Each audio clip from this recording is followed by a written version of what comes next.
Assalamualaikum warahmatullahi wabarakatuh. Alhamdulillah wasyukurulillah la hawla wala quwwata illa billah.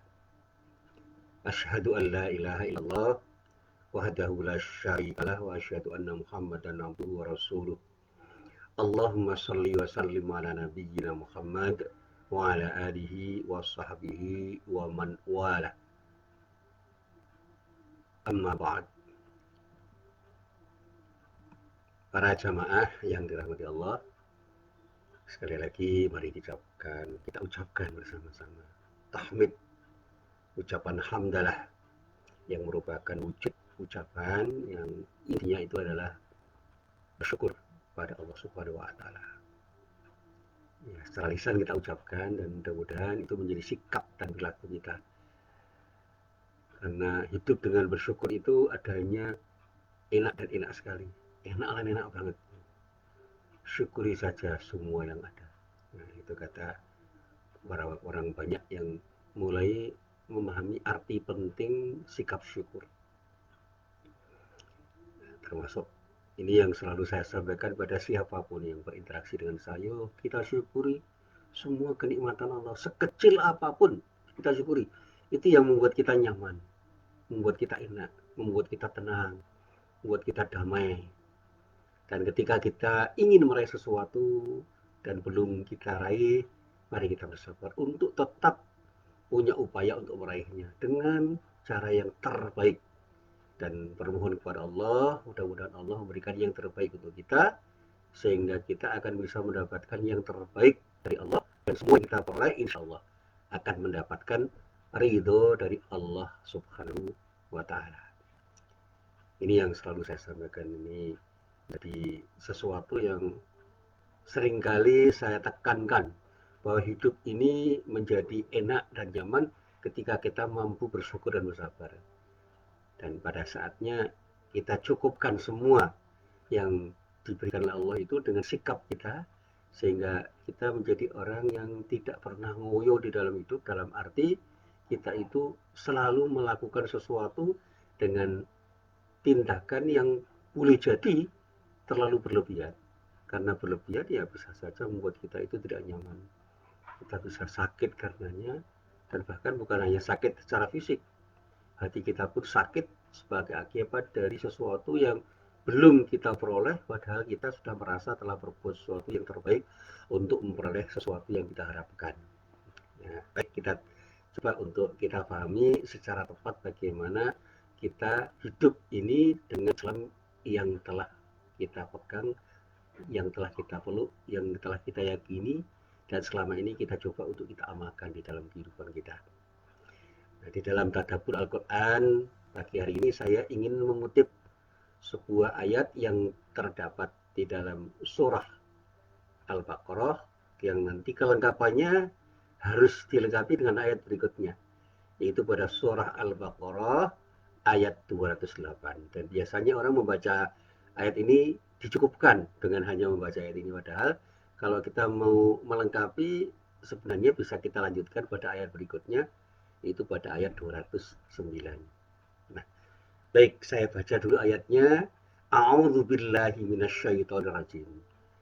Ya ayyuhalladzina amanu tukhulu bis-silmi kafah wa la tattabi'u khutuwatis syaitan. Innahu lakum aduwwum mubin.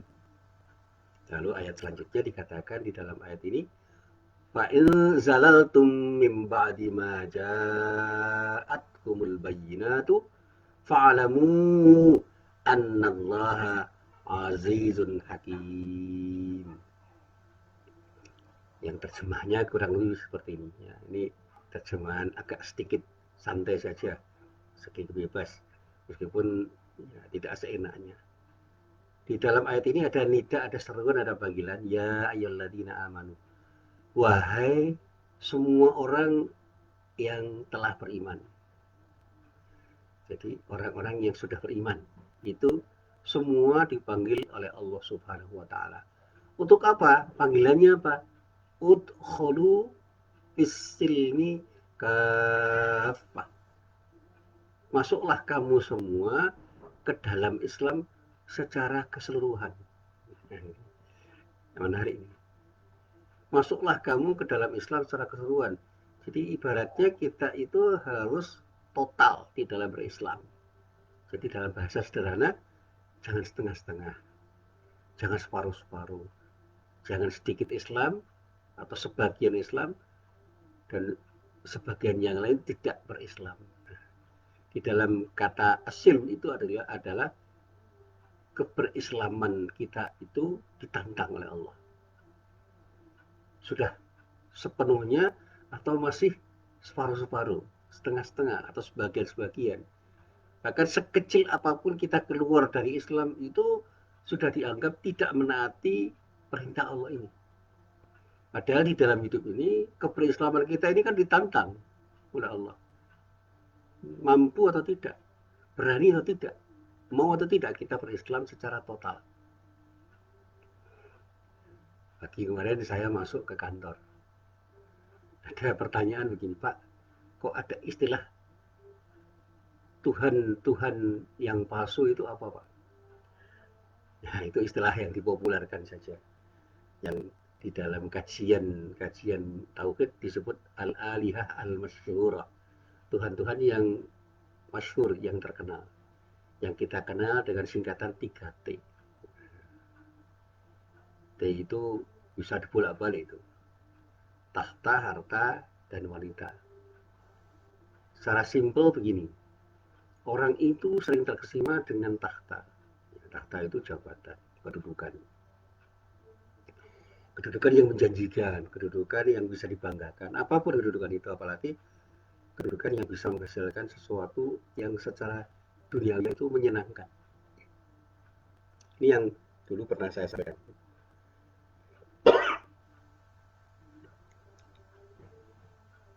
Ada orang yang sekarang ini berebut sedemikian rupa untuk meraih jabatan karena disebut sebagai jabatan basah. Jabatan basah itu ya macam-macam. Tidak usah disebut, orang sudah tahu. Sementara jabatan yang kering itu tidak diperebutkan. Menjadi ketua RT, ketua takmir masjid, ketua pimpinan ranting Muhammadiyah, itu tidak membanggakan. Dan bahkan seringkali membuat kita tombok. Artinya kita justru harus mengeluarkan banyak hal, banyak berkorban di dalam tindakan kita di dalam bermasyarakat ketika kita menjadi ketua pimpinan Muhammadiyah ranting mana, ketua masjid mana, ketua RT mana. Apalagi kalau RT-nya itu RT ya, rukun tetangga yang masyarakatnya rewel-rewel dan lebih banyak menuntut. Demikian juga masjid-masjid kecil yang tantangannya sangat besar dan memerlukan pembiayaan yang besar dan banyak orang miskin di situ, orang-orang kayanya juga masih belum tergerak untuk bersedekah. Misalnya itu agak repot. Demikian juga di kampung-kampung, di desa-desa yang Muhammadiyahnya itu masih kecil atau dukungan orang terhadap Muhammadiyah itu masih rendah. Menjadi ketua pimpinan dari Muhammadiyah itu malah justru banyak dibenci orang. Tantangannya berat. Tomboknya tidak hanya duit itu. Ya, korban waktu, tenaga, pikiran, perasaan, dan macam-macam. Dan biasanya yang seperti itu tidak dicari. Tapi kalau jabatan itu menghasilkan uang atau bisa dibanggakan, nah disitulah orang berlomba-lomba. Bahkan ada yang disebut tim sukses. Sekarang ada istilah influencer, ada istilah buzzer itu. Itu istilah yang dihaluskan saja. Kalau buzzer itu kan istilah yang agak vulgar. Orang yang mendukung dengan serta-merta untuk membuat si orang yang didukung itu tercitrakan baik. Begitu ada yang menyerang orang atau mengkritik orang yang dicitrakan baik dan didukung itu lalu diserang rame-rame. Itu tidak hanya di medsos, ada di media sosial, itu di mana-mana ada. Bahkan buzzer itu bisa muncul di masjid-masjid juga itu mendukung orang yang didukungnya. Ya, rata-rata mereka dibayar rata-rata, tapi tidak semua. Karena pendukung itu tidak hanya karena dibayar, tapi karena memang dia diuntungkan atau merasa harus memberikan sesuatu yang menguntungkan karena orang yang didukung itu punya hubungan tertentu dengan dirinya. Influencer juga begitu. Orang-orang yang dianggap punya peran untuk mengarik orang lain agar orang lain itu mendukung dirinya dan mendukung sepak terjangnya. Dan jangan sampai mendukung orang lain yang menjadi kompetitornya. Ini dalam dunia bisnis bisa terjadi, dalam dunia politik bisa terjadi, dan dalam wilayah sosial budaya itu bukan tidak mungkin terjadi karena orang itu seringkali ini mendapatkan sesuatu yang menggiurkan ketika menjadi buzzer atau influencer. Nah, ketika kita pada posisi seperti itu, baik menjadi buzzer atau influencer atau orang yang menggunakan buzzer dan influencer untuk meraih sesuatu yang kita dambakan, keperislaman kita di situ agak sedikit banyak tereduksi atau terkurangi karena ada kepentingan-kepentingan yang memaksa diri kita untuk melakukan sesuatu yang kadang-kadang berseberangan dengan nilai-nilai Islam itu, sehingga sebagian ajaran Islam itu untuk sementara kita abaikan sehingga pada saatnya kita berperilaku dengan perilaku yang tidak sesuai dengan yang sesungguhnya harus kita perlakukan di dalam hidup kita. Jadi untuk sementara Islam kita tinggalkan. Bahkan ada istilah yang agak kasar itu. Untuk sementara Tuhan kita lupakan. Bahkan saya itu ngobrol-ngobrol dengan teman-teman saya. Sekarang itu tidak hanya harga diri yang dijual, Pak. Tidak hanya duit yang diharapkan. Yang dijual itu sesuatu yang jauh lebih penting daripada diri kita. Apa itu? Yang dijual Tuhan, Pak. Tuhan aja dijual kemana-mana. Itu sehingga atas nama apapun itu kemudian dia bergerak. Bahkan agama pun kemudian dijadikan alat untuk meraih sesuatu. Nah, ini sesuatu yang bisa mengganggu kebersamaan kita, yang disebut dengan asilmu. Nah, di dalam ayat ini kemudian Allah menegaskan wala tattabi'u khutuwatis syaitan. Nah, setelah memerintahkan kita untuk berislam secara kafah, berislam secara sempurna, total, jangan sampai kamu semua mengikuti langkah-langkah setan. Nah, kalau langkah setan itu mesti buruk gitu, jelek atau mengarah pada sesuatu yang buruk, dan tidak mungkin setan itu mengarahkan pada sesuatu yang baik. Sehingga dulu saya pernah guyon dengan Allah Yarham Ustadz bin Har Ilyas. Guyonnya itu sebenarnya nasihat dinya untuk saya, Pak Musim, jangan pernah kita melangkah dengan langkah-langkah yang dibenci oleh Allah. Karena langkah-langkah itu biasanya langkah-langkah yang disukai oleh setan. Kita berzina itu sesuatu yang dilarang oleh Allah. Tetapi setan senang kalau ada orang yang mau berzina. Kita mencuri, merampok, dan segala macam hal yang terkait dengan tindakan itu sesuatu yang dilarang oleh Allah. Tetapi setan senang kalau ada orang yang melakukannya karena menjadi temannya. Kita menipu, kita korupsi, kita berbohong, kita melakukan tindakan-tindakan yang maksiat itu semuanya dibenci Allah. Tapi setan senang karena memang setan selalu ingin mendorong manusia berbuat maksiat dengan beragam kemaksiatan apapun. Dengan mata kita bisa bermaksiat, dengan tangan kita bermaksiat bisa, dengan kaki kita bisa maksiat, dengan akal pikiran kita bisa bermaksiat, dengan lisan kita bisa bermaksiat. Sehingga sekarang itu orang bisa bermaksiat dengan menulis, dengan ngomong, dengan melakukan apapun. Semua bisa digunakan untuk bermaksiat. Yang digunakan untuk bermaksiat itu tidak hanya sesuatu yang sederhana itu, bahkan sekarang jabatan pun bisa digunakan untuk bermaksiat kepada Allah tentu saja, dan itu adalah perbuatan yang dibenci oleh Allah tetapi sangat dicintai oleh setan. Iya ya. Tapi saya berguru dengan Pak Inah itu. Tapi ada Pak perbuatan yang dibenci oleh Allah sekaligus setan tidak senang memuji perbuatan itu. Pak Inah dengan serius bertanya kepada saya, apa itu Pak Musim? Salah satunya adalah berzina dengan istrinya setan. Wah, ngawur kamu. Ya ini bergurau Pak Inhar. Ini bukan sesuatu yang serius. Jadi kalau kita itu mengganggu temannya setan, mengganggu istrinya setan, mengganggu suaminya setan, atau mengganggu kerabatnya dan keluarga setan, itu tidak disukai oleh Allah sekaligus tidak disukai oleh setan itu sendiri. Karena tindakan mengganggu, mengusik, itu kan tindakan yang tidak baik.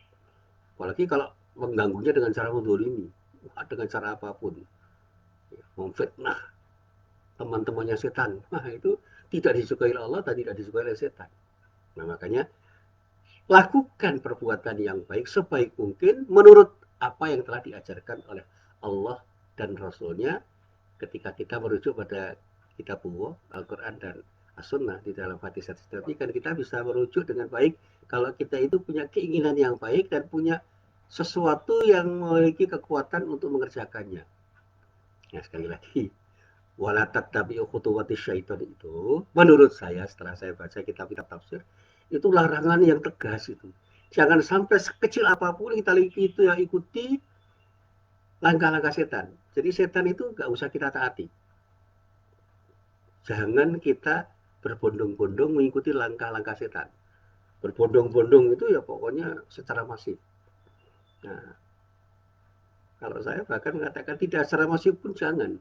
Sekali kita ikuti langkah setan, disitulah kita terjebak untuk selalu mengikuti langkah setan. Karena apa? Kita sudah terjebak pada satu situasi dan kondisi yang membuat kita nyaman. Dan menjadi tidak nyaman ketika kita tidak mengikuti langkah-langkah selanjutnya. Lalu saya sampaikan, sekali kita berbohong, kita dituntut untuk selalu berbohong dalam kerangka untuk menutupi kebohongan-kebohongan kita yang pernah kita lakukan. Jadi sekali kita berbohong, disitulah kita dituntut untuk selalu berbohong untuk menutupi kebohongan-kebohongan yang pernah kita lakukan.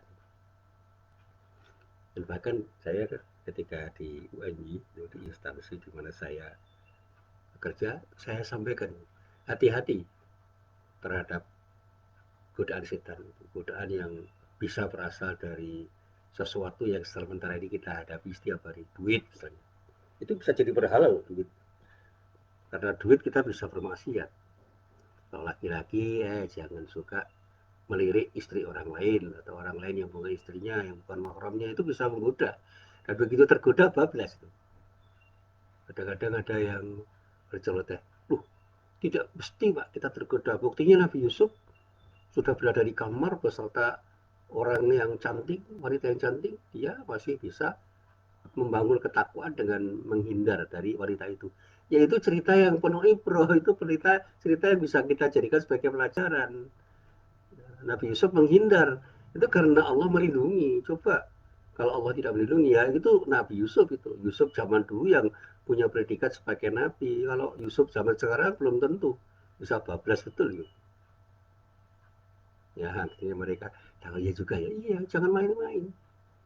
Wanita itu menarik loh bagi laki-laki. Siapapun laki-laki yang masih normal ya dalam tanda petik itu melihat wanita yang cantik bisa tertarik loh. Dan wanita yang cantik sekarang ini ada loh yang tertarik pada laki-laki yang ganteng apalagi punya jabatan dan punya duit. Laki-laki sudah ganteng, pinter, cerdas, ya, duitnya banyak, jabatannya membanggakan, wah itu banyak menarik wanita. Ya wanita-wanita yang tidak solihah, wanita-wanita yang menyimpang dari kebenaran. Kalau wanita-wanita solihah ya tidak tertarik begitu karena apa yang lebih menarik bagi dirinya adalah Allah. Ya, karena Allah itu segala-galanya bagi dia. Tapi siapa yang bisa menjamin semua wanita di dunia itu menjadi wanita solihah? Masih adakah wanita yang tertarik ketika digoda oleh laki-laki yang sekarang diistilahkan tajir, yang kaya raya, dengan punya jabatan yang bisa dibanggakan, dan kebetulan saja juga punya wajah yang tidak mengecewakan ketika kita lihat misalnya orangnya ganteng, pinter, kaya raya, jabatannya membanggakan, wah ini bisa menarik banyak wanita. Sementara orang-orang laki-laki yang punya jabatan, yang menggiurkan, yang membanggakan dan punya duit dan kebetulan ganteng itu juga tidak menutup kemungkinan itu bukan tidak mungkin tertarik pada wanita-wanita yang cantik dan pada saatnya kalau saya ceritakan perselingkuhan itu bisa terjadi di mana-mana kapanpun dan dimanapun bisa terjadi dan pada siapapun jangan main-main hati-hati laki-laki hati-hati gak usah ngelirik wanita yang bukan istrinya itu menjerumuskan jaga pandangan, ghaddul basar. Gitu. Para wanita juga begitu. Jangan suka menampakkan aurat yang bisa menarik laki-laki untuk memandang. Jadi kalau bahasa Jawanya pareding. Sing lanang ghaddul basar, sing wedok njogo aurat. Artinya begini, yang laki-laki ya menjaga pandangannya, jangan lirak-lirik ke sana, mari. Kemudian si perempuan jangan juga menampakkan sesuatu yang bisa membuat laki-laki itu tertarik. Itu namanya parenting, 50-50 lah gitu. Ya, kalau semua bisa menjaga seperti itu, insya Allah itu akan membuat kita nyaman dan selamat. Nah, lalu di dalam ayat ini ada kelanjutannya, innahu lakum aduwwum mubin. Sesungguhnya setan itu musuh yang nyata bagimu. Dikatakan lakum, kamu bagi kamu semua, hai orang-orang yang beriman, yang namanya setan itu sungguh benar-benar yakinlah itu. Kamu harus yakin betul. Dikatakan Allah, inna sesungguhnya setan itu laku bagi kamu semua, wahai orang-orang yang beriman, atau mubin, benar-benar menjadi musuh yang nyata, musuh yang cetowelo-welo, gamblang. Jadi jangan pernah bermain-main dengan setan, karena dia itu musuh sepanjang masa bagi semua orang, dimanapun dan kapanpun itu menjadi musuh. Dengan cara apapun setan itu akan selalu berbuat sesuatu yang bisa menjerumuskan orang-orang yang beriman. Nah, lalu dijelaskan pada ayat berikutnya. Fa'in zalatum. Jadi katakan fa'in zalatum. Ya, ini. Luar biasa ini.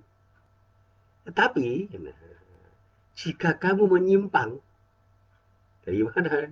Dari jalan yang ditunjukkan oleh Allah, ya, yang disebut siratal mustaqim, ini jalan-jalan lurus. Karena kata sirat itu setahu saya di dalam Al-Quran tidak ada jamaknya, semua mufrad. Lain dengan sabil. Sabil itu ada kata subulnya. Artinya ada satu jalan yang oleh Allah sudah dipilih menjadi jalan yang lurus dan banyak subul, jalan-jalan yang bengkok yang menjadi jalan-jalan setan. Sehingga langkah-langkah setan itu banyak sekali karena jalan yang dipilih oleh setan itu banyak, sehingga manusia bisa tergelincir dari jalan yang seharusnya dilalui. Sehingga dikatakan fa'in zalaltum mimba dimaja'atkumul bayyinatu.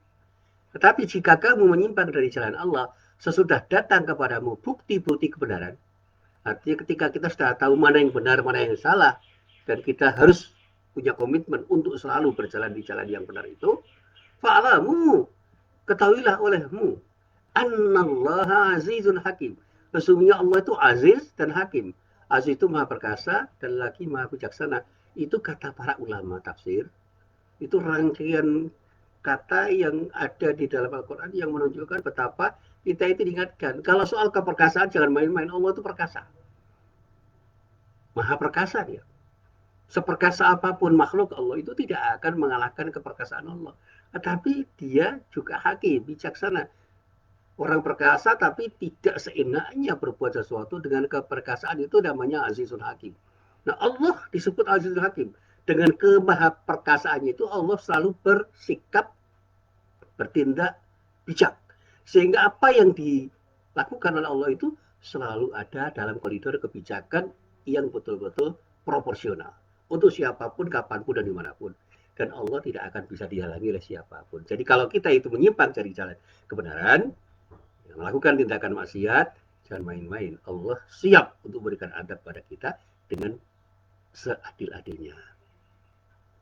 Tetapi ketika kita berbuat baik dan mengikuti apa yang diajarkan oleh Allah, mengikuti ajaran Islam itu dengan baik dan benar, bukan tidak mungkin kita akan mendapatkan kenikmatan yang luar biasa dari Allah Subhanahu wa taala, sehingga kita insya Allah akan mendapatkan kebahagiaan hidup di dunia dan di akhirat. Bojo dunia, bojo akhirat. Nah, gitu. Dalam bahasa saya sederhana. Nek arep entuk kabejan dunia akhirat sudah ikuti saja langkah-langkah yang harus kita ikuti. Apa? Langkah-langkah yang betul-betul selaras dengan aturan Allah. Tetapi kalau tidak ingin bahagia dunia akhirat, ya sudah ikuti saja langkah setan. Dan sekali kadang-kadang memberikan iming-iming, memberikan satu hal yang membuat kita terpesona, seolah-olah begitu kita ikuti langkah setan itu, kita mendapatkan sesuatu yang membahagiakan dunia. Itu kebahagiaan semu, itu fata morgana.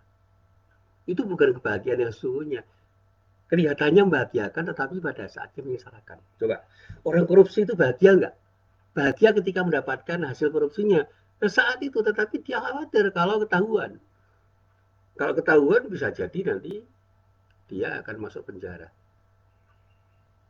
Kecuali kalau sudah diniatkan melebu kunjoro rapopo masuk penjara gak apa-apa, yang penting dapat duit. Nah kalau sudah seperti itu memang merepotkan. Terus rapopo yang penting penak saiki sesuk rapena ora apa-apa. Ini sudah nekat. Saya sering mengatakan orang korupsi itu kan enak sesaat, tapi setelah itu resah dan gelisah karena apa? Takut ketahuan. Begitu ketahuan KPK yang betul-betul KPK itu, bukan KPK abal-abal, KPK yang tidak tegas itu ada juga, tapi KPK yang betul-betul tegas, wah itu menakutkan betul bagi para koruptor. Demikian juga maaf, ketika orang itu berpikir tentang kenikmatan duniawi ya, menikmati kegiatan-kegiatan yang dipandu oleh setan itu kelihatannya memang nikmat betul, tetapi hal itu menjadi sesuatu yang akan mencelakakan diri kita. Ya, nikmatnya sejenak, sebentar, tapi sengsaranya luar biasa. Jadi kenikmatan sebentar itu membawa sengsara yang luar biasa. Ya maaf itu. Jika saya ditanya, Pak, kenapa orang berani berzina? Ya karena ada kenikmatan sejenak. Tapi akibatnya kita mendapatkan azab dari Allah sebagai akibat dari kenikmatan sejenak yang kita dapatkan. Ya maaf, laki-laki perempuan yang berzina, siapapun dimanapun, itu menikmati ketika melakukannya. Tetapi begitu kita itu berpikir akibat dari perzinaan, ya, kita sebagai orang yang beriman tentu akan mengatakan bahwa kita berdosa. Sebagai akibat dari perzinahan itu bisa jadi membuat kita sengsara. Ya, kalau ada berita seorang kepala desa di mana berzina dengan seorang wanita, pada saat melakukannya mungkin dia menikmati, tapi begitu dilihatnya dan kemudian di penjara sebagai akibat dari perzinaannya dan kemudian diturunkan dari jabatannya, itu kan sengsara yang berkelanjutan. Dia sudah tercitrakan menjadi orang yang tidak baik. Para pejabat yang melakukan yang seperti itu juga begitu ketahuan dan kemudian dicitrakan sebagai orang yang tidak baik, habis karirnya. Politisi juga begitu, semuanya, apalagi ada ustadz melakukan perbuatan yang seperti itu, habis karirnya sebagai ustadz, habis. Kalau bahasa saya entek-entekan, naudzubillah min dzalik. Makanya saya itu kalau bergaul dengan teman-teman saya itu banyak berterima kasih karena banyak hal yang membuat saya itu nyaman untuk berbuat sesuatu. Ya dimanapun. Ya, di sini ada beberapa teman saya yang selalu memantau saya, mengingatkan saya. Selalu saya ucapkan terima kasih. Mari kita lanjutkan.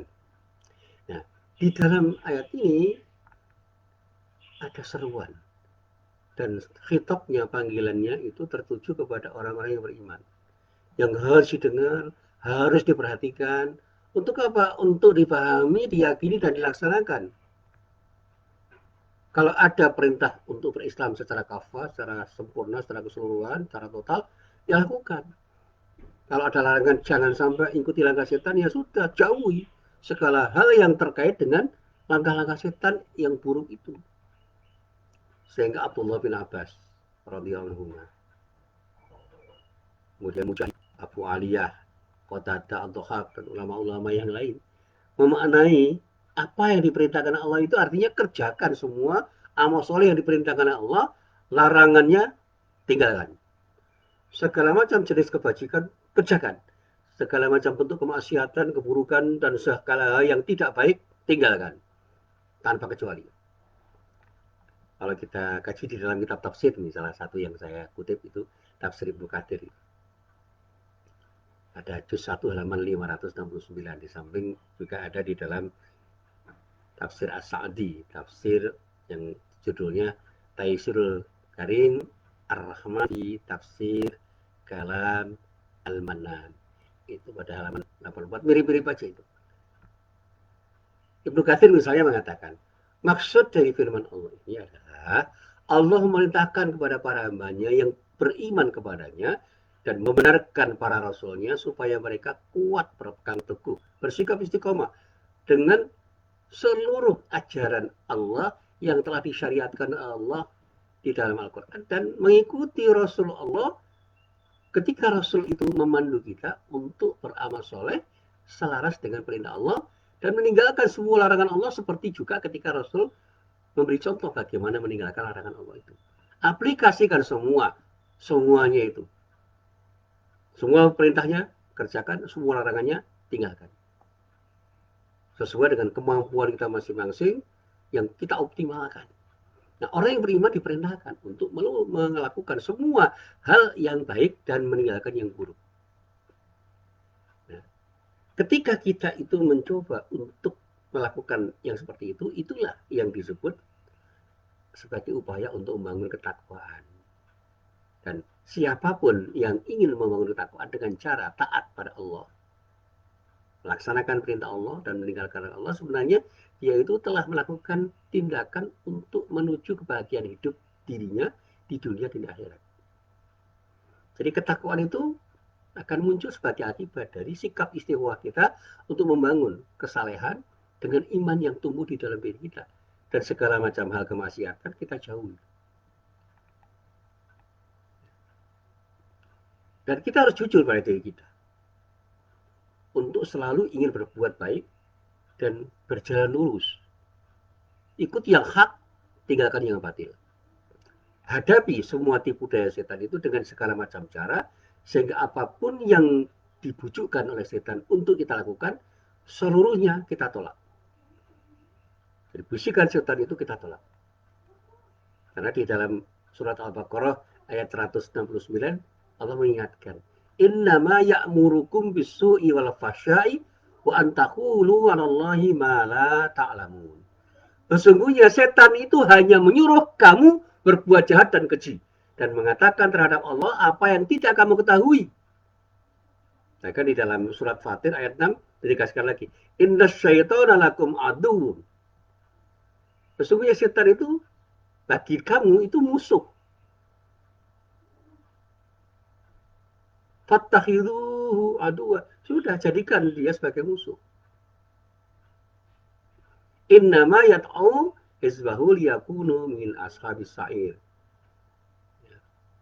Supaya kita itu terdorong dengan ajakan itu untuk menjadi orang yang menghuni neraka yang disebut as-sa'ir, neraka yang apinya menyala-nyala.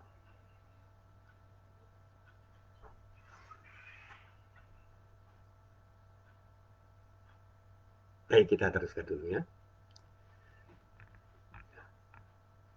Kalau kemudian kita itu ingin menjauhi langkah-langkah setan dan ingin menjadi muslim kafah, apa resepnya? Saya katakan di dalam bahasa saya, jangan pernah kita itu menikmati sekecil apapun langkah setan. Begitu kita berbohong, sekecil apapun, segera istighfar, mohon ampun kepada Allah. Tinggalkan segera. Begitu kita melakukan tindakan yang tidak baik, sekecil apapun, tinggalkan segera. Segera bertaubat. Dan begitu kita itu menikmati perbuatan yang baik, segera kita ikuti dengan perbuatan baik yang lain. Biasakan diri kita untuk berbuat baik dan jangan biasakan kita berbuat tidak baik. Itu yang sering disebut dengan habituasi, pembiasaan diri. Saya masih ingat itu. Teman saya itu kan pintar bahasa Arab. Saya tanya, bagaimana cara kita untuk bisa berbahasa Arab dengan baik? Sudah, biasakan diri kita untuk berbahasa Arab, Pak Muslim.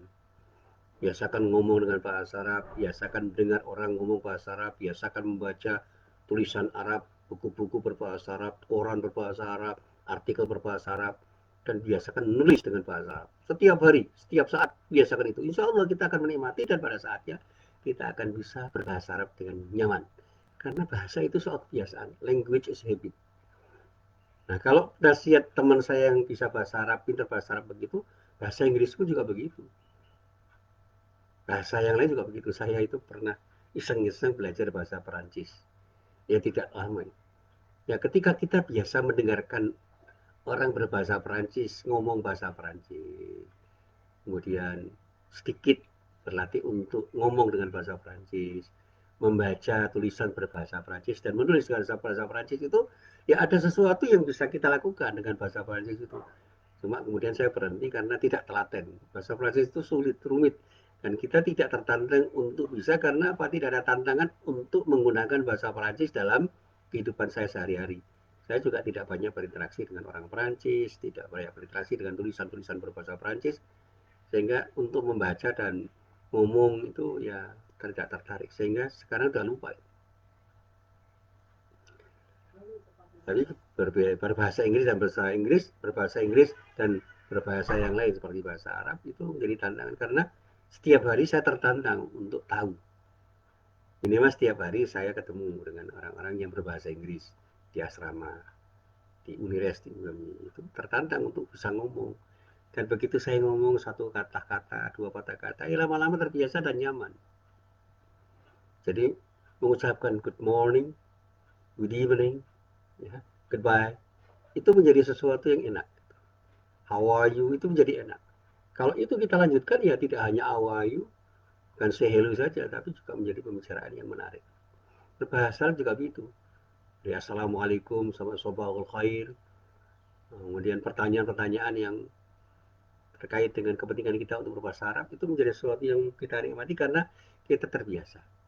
Tapi begitu kita tidak terbiasa, kita terbelenggu untuk tidak melakukan sesuatu dan menjadi nikmat untuk tidak melakukan sesuatu karena sesuatu yang kita lakukan itu tidak biasa kita lakukan.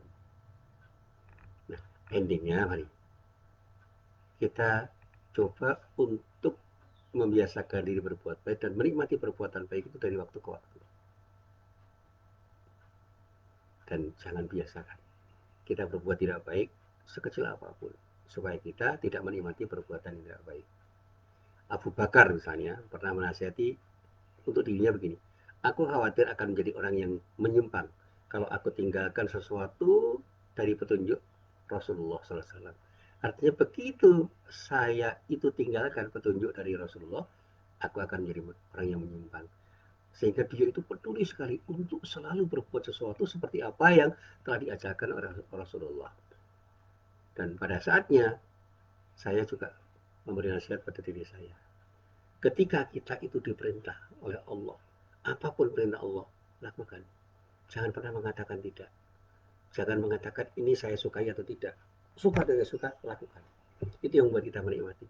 Karena semua petunjuk Allah yang berupa syariat yang diajarkan oleh Allah melalui Rasulnya pada kita, itu pasti akan mendatangkan kemaslahatan kalau kita berlakukan di dalam hidup kita. Jadi kalau kita lakukan tindakan berdasarkan syariat Allah, insya Allah kita akan mendapatkan kemaslahatan dari semua perbuatan yang kita lakukan. Jangan pernah kita merasa terbebani dengan kewajiban-kewajiban dari Allah untuk diri kita. Karena kewajiban itu sesungguhnya akan membuat diri kita semakin bisa mendapatkan manfaat dari apa yang kita lakukan.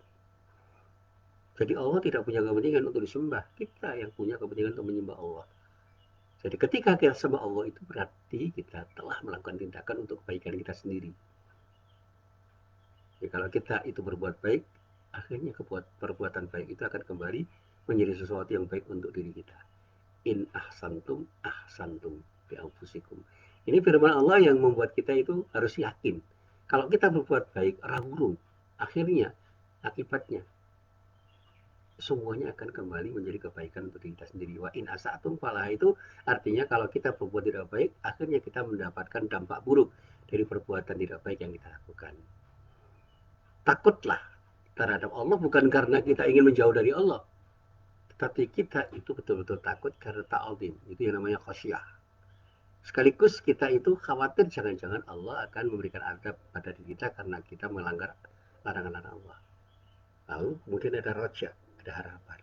Khasyah, khauf itu rasa takut, rasa khawatir yang membuat kita nyaman untuk meninggalkan larangan Allah. Dan roja itu sebaliknya, kita nyaman berbuat sesuatu yang baik karena kita punya harapan untuk mendapatkan yang terbaik dari Allah. Kita harus punya sikap istiqomah, konsisten untuk taat kepada Allah dan Rasulnya, karena dengan taat kepada Allah dan Rasulnya, insya Allah kita akan mendapatkan kebahagiaan hidup di dunia dan di akhirat. Itu yang harus kita yakinkan. Setiap pelanggaran terhadap syariat Allah dipastikan akan membuat kita itu semakin sengsara di dunia maupun di akhirat kelak. Itu yang harus kita yakinkan pada diri kita, sehingga kita bisa menikmati hidup kita ini dengan bersyariat. Nikmati hidup ini dengan bersyariat. Artinya, lakukan semua tindakan yang memang diperintahkan Allah, tinggalkan semua larangan Allah. Kapan? Sekarang juga. Jangan kita tunggu besok-besok. Ya. Ibda binafsik. Mulai dari diri Anda sendiri, jangan tunggu orang lain untuk mulai. Mulai dari yang paling mudah untuk kemudian terus mengalir menjadi sesuatu yang dulu kita pandang sulit, itu bisa menjadi mudah, menjadi semakin mudah ketika kita biasakan untuk kita lakukan. Inilah sesuatu yang bisa saya sampaikan, mungkin terlalu sederhana, tetapi memang saya sengaja mudah-mudahan bisa kita pahami dan kita amalkan di dalam kehidupan kita sehari-hari. Billahi taufiq wal hidayah. Wassalamualaikum warahmatullahi wabarakatuh.